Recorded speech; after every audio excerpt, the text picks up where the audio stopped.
Bonjour tout le monde et ravi de vous retrouver dans une nouvelle vidéo.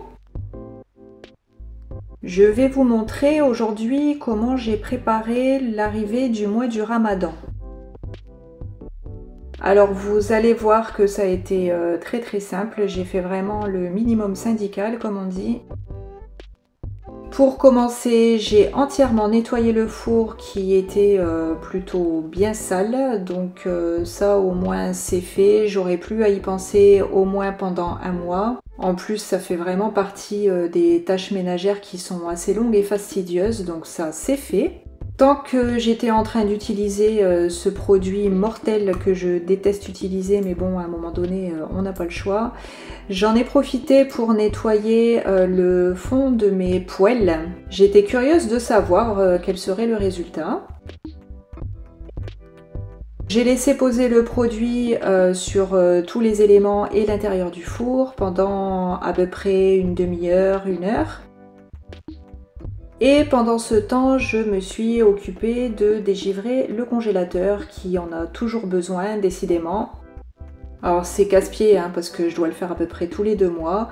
Là honnêtement, j'avais pas envie d'attendre 5 heures comme la dernière fois, donc j'ai sorti le sèche-cheveux pour m'aider et ça a été vraiment plus vite. En 20 minutes, une demi-heure, tout était fait.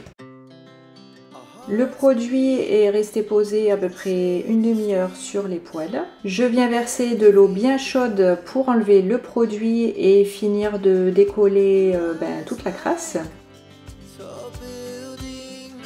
Je trouve que ça a été plutôt efficace. J'ai terminé en les nettoyant avec du liquide vaisselle pour enlever tous les résidus de ce fameux produit hyper toxique. Alors on voit que sur les poêles qui ne fonctionnent que sur de l'induction, donc ces deux-là, c'est plutôt bien parti. Par contre la crêpière, je l'utilise toujours sur une plaque chauffante, donc ça a moins bien fonctionné. Mais peut-être qu'avec un deuxième ou un troisième passage, je devrais réussir à tout enlever. Je reviens sur mon four pour finir de nettoyer l'intérieur. Alors on voit que malgré le produit très puissant, il y a quand même des taches qui n'arrivent pas à partir sur les parties latérales. Mais bon, on va dire que c'est déjà beaucoup mieux, c'est propre pour moi et c'est pareil, je n'aurai plus à m'en préoccuper pendant tout un mois.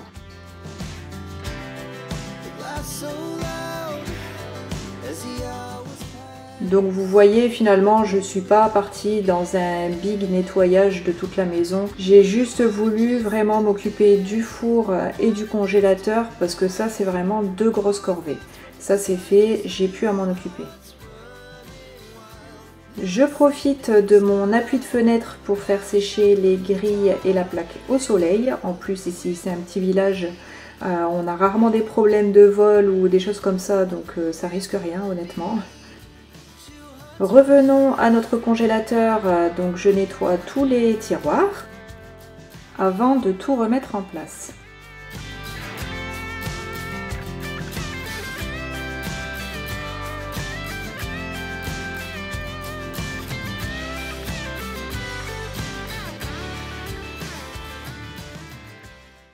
Voilà pour le nettoyage. Honnêtement, j'ai pas fait plus. De toute façon, je fais le ménage dans la maison tous les jours, quoi qu'il en soit, Ramadan ou pas Ramadan. Donc ça changera pas grand chose pour le reste. Du coup, je me suis plutôt entraînée à faire du pain. Alors du pain, j'en fais régulièrement, hein, mais là c'est une recette que j'avais encore jamais essayée. C'est la recette du matelou. Donc comme d'habitude, je suis allée trouver une recette sur internet que j'ai faite une première fois et que j'ai complètement ratée. Vous verrez après ce que ça a donné à la première tentative. Et là c'est la deuxième. Donc c'est une pâte levée avec de la levure boulangère qu'il faut donc laisser reposer pendant au moins 1 heure, 1h30, tout dépend de la chaleur de votre pièce. Et bizarrement dans la recette que j'ai vue donc sur internet, on disait que on pouvait les façonner et les cuire quasiment tout de suite, un quart d'heure, 20 minutes après. Alors ça m'a paru bizarre, mais bon j'ai fait confiance, mais en fait ça n'a pas fonctionné. Donc le lendemain, j'ai refait exactement la même recette avec les mêmes quantités, tout pareil, sauf que là, j'ai laissé poser ma pâte et à la cuisson, ça n'avait rien à voir.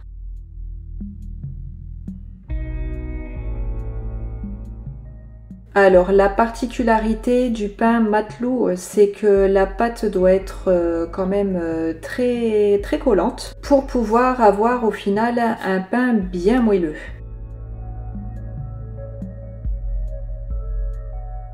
Et là, après avoir façonné mes galettes, les avoir aplaties un petit peu, je les ai encore laissées reposer pendant à peu près une vingtaine de minutes, peut-être même une demi-heure.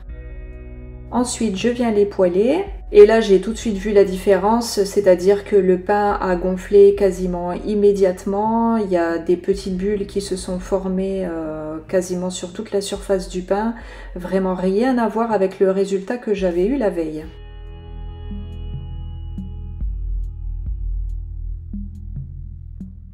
Il faut bien penser à faire cuire le pain sur tout son contour. Et dès qu'il est cuit, je le repose immédiatement sur le torchon, je le recouvre pour qu'il reste bien au chaud et pour qu'il ne sèche pas.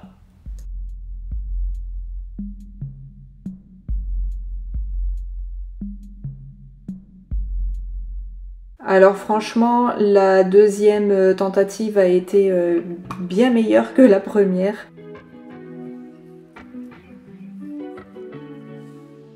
Donc voilà le résultat, on a un pain qui a bien gonflé, qui est moelleux, c'est pas parfait, je pense que je peux l'avoir encore plus moelleux que ça, mais bon, j'étais satisfaite. Là vous voyez, c'est la première fournée, rien à voir, complètement raté, ça n'a pas cuit. Voilà, donc pour le pain c'est bon, ça m'évitera d'aller dépenser beaucoup d'argent en boulangerie, je pourrais en faire régulièrement à la maison pendant tout le mois du Ramadan. J'ai fait tremper des pois chiches pendant toute une nuit, c'est les pois chiches qui vont nous servir à réaliser la soupe qui va nous accompagner pareil pendant tout le mois du Ramadan. Donc là ils sont prêts à être congelés, je les utiliserai au fur et à mesure. Et on est passé à la boucherie épicerie pour aller chercher un petit peu de viande. Alors on a pris un petit peu de bœuf haché pour faire pourquoi pas une fois un tagine. Ensuite on a pris du bœuf pour faire la soupe, du veau pour faire la soupe aussi, mais bon bah pour dire de changer un petit peu. On a pris des petits saucissons là pour faire des sandwichs éventuellement le soir où on a vraiment trop la flemme de cuisiner. Ensuite les dattes obligées pour rompre le jeûne. J'ai acheté des amandes et des graines de sésame pour faire un petit peu de pâtisserie, du miel, vous allez voir que ça aussi c'est fondamental, des oignons, de la coriandre. Et le plus important, parce que pas de Ramadan sans lecture du Coran, je me suis commandé un nouveau Coran. Alors celui-ci est entièrement en arabe. J'en ai déjà un qui est uniquement en traduction française. J'en ai un deuxième qui est en arabe et en français. Et là au moins j'en ai un vrai de vrai, on va dire, uniquement en arabe, avec la particularité, c'est qu'il a les règles du tajwid. Donc vous voyez, de temps en temps il y a des couleurs, il y a du rouge, du bleu, du gris. C'est pour aider à la lecture en fait, c'est des règles, ça nous dit comment lire. Alors cette année, je prépare la shebakia à la maison. J'en avais fait il y a 2 ans, personne n'en a mangé, en plus j'en avais sorti à peu près une centaine, donc pour moi toute seule c'était beaucoup trop. Du coup l'année dernière je me suis dit laisse tomber, c'est pas la peine de les faire si t'es la seule à en manger. Je suis donc passée en boulangerie orientale et je me suis acheté un petit paquet de shebakia. Sauf que là, l'année dernière, ils m'ont tout mangé. Donc vu le prix que ça coûte cette année, je me suis dit fais-les. J'en ai vu là au magasin, c'est 1,50 € pour 2 shebakia, c'est hyper cher. Donc c'est sûr et certain que c'est beaucoup plus rentable de les préparer à la maison. Par contre, c'est très long, donc il faut se motiver. Alors, on commence avec tous les ingrédients secs. Donc, on a la farine, la gomme arabique, le mélange de anis, sésame et amandes, la cannelle, levure chimique et levure boulangère et une pincée de sel. Ensuite, on verse du beurre fondu, de l'huile de tournesol, de l'huile d'olive. On mélange pour bien imbiber toutes les poudres de ces matières grasses.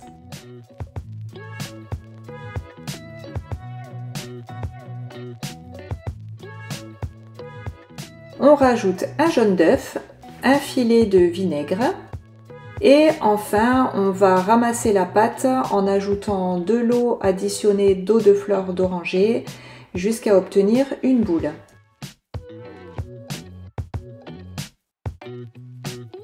Alors j'imagine que ça doit être faisable en utilisant la feuille du robot, mais bon, moi personnellement je l'ai toujours préparé à la main.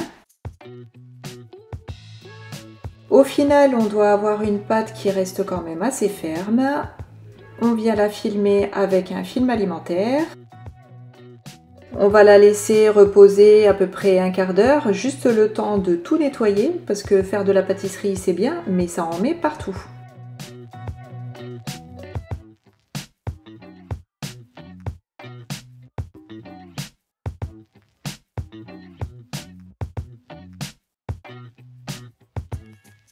Alors, la pâte a reposé à peu près un quart d'heure. Je viens la diviser en 3 ou 4 portions. Ça dépendra de la quantité que vous aurez préparée.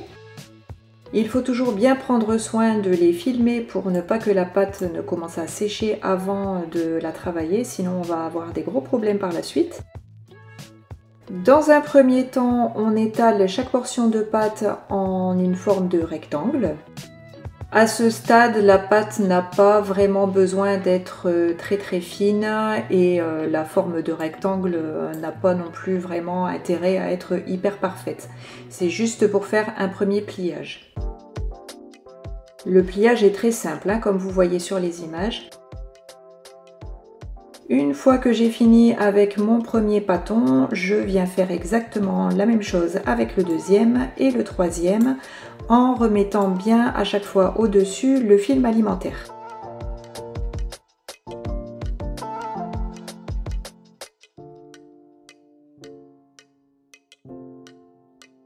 On reprend notre premier rectangle de pâte plié et on va venir l'abaisser puis le diviser.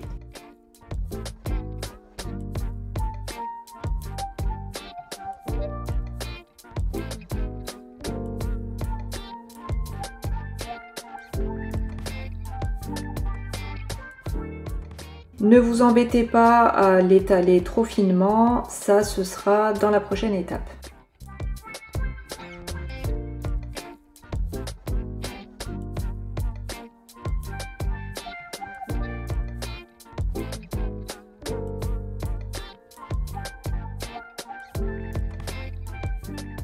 Les choses sérieuses vont commencer. Donc on prend un premier rectangle qu'on étale là pour le coup le plus finement possible.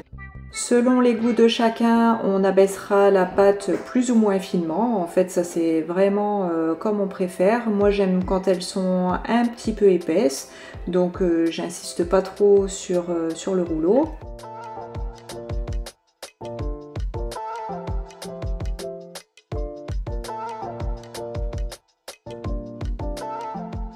Traditionnellement, pour former la shebakia, on utilise une roulette.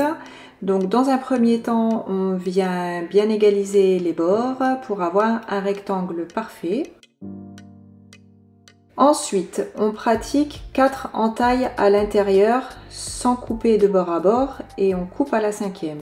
1, 2, 3, 4. On coupe à la cinquième.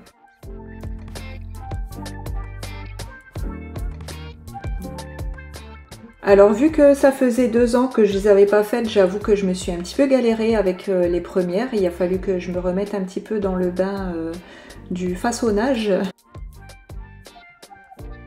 En gros, le principe c'est d'attraper un carré, de passer les doigts à l'intérieur, une lanière au-dessus, une lanière en dessous, une lanière au-dessus, une lanière en dessous. Et ensuite de venir attraper un coin pour le faire passer à l'intérieur, voilà, pour essayer de former une espèce de fleur.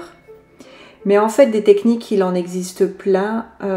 Il en existe des très très simples pour les débutantes ou pour celles qui galèrent. Moi, là, personnellement, je me suis galérée. Donc, j'aurais pu utiliser une technique plus simple que celle-ci. Mais bon, après, c'est un coup de main à prendre. Hein, donc, une fois qu'on en a fait 4-5, après, ça vient tout seul. Quand les biscuits sont formés, on les pose sur le plan de travail et cette fois-ci, on ne les recouvre pas. Il faut les laisser sécher pendant à peu près 1 à 2 heures.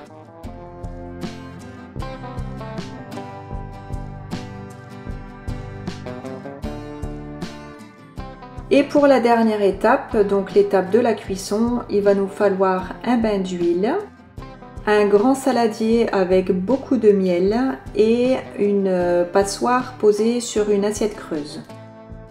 Alors j'ai testé l'huile avec la dernière chute de pâte qu'il me restait. La température est bonne, donc je peux commencer à cuire les shebakiya. J'en mets à peu près 6, 7, 8 à la fois pour gagner du temps. On peut en mettre plus si on fait avec une casserole plus grande, bien évidemment. Dès qu'elles ont une couleur dorée, on vient les égoutter et les plonger dans le miel immédiatement. Et pendant que les biscuits sont en train d'imbiber dans le miel, on en met directement d'autres dans l'huile, ce qui va nous faire gagner du temps. On les mélange délicatement, le but du jeu c'est d'avoir du miel absolument partout. Ensuite, on les fait égoutter quelques instants dans une passoire avant de venir les poser dans un plat pour les parsemer de graines de sésame. Donc vous voyez, je les égoutte, je les place dans le miel, j'en mets d'autres à cuire directement. Je viens récupérer celles qui étaient dans la passoire pour les mettre dans mon plat de service et celles qui sont actuellement dans le saladier avec le miel viendront dans la passoire. Et ainsi de suite jusqu'à ce qu'on ait fini de toutes les cuire. Et au final, avec ces quantités, j'en ai préparé une petite soixantaine. Sauf qu'il y a déjà des mains baladeuses qui sont venues se servir une fois, 2 fois, 3 fois. Je les ai préparées une semaine avant le début du ramadan et au final, le premier jour, ils m'avaient déjà mangé les 2 tiers. Voilà. J'espère que ce petit partage vous aura plu. Moi, j'ai été ravie de vous partager ces petits préparatifs. Et d'ici la prochaine vidéo, portez-vous bien!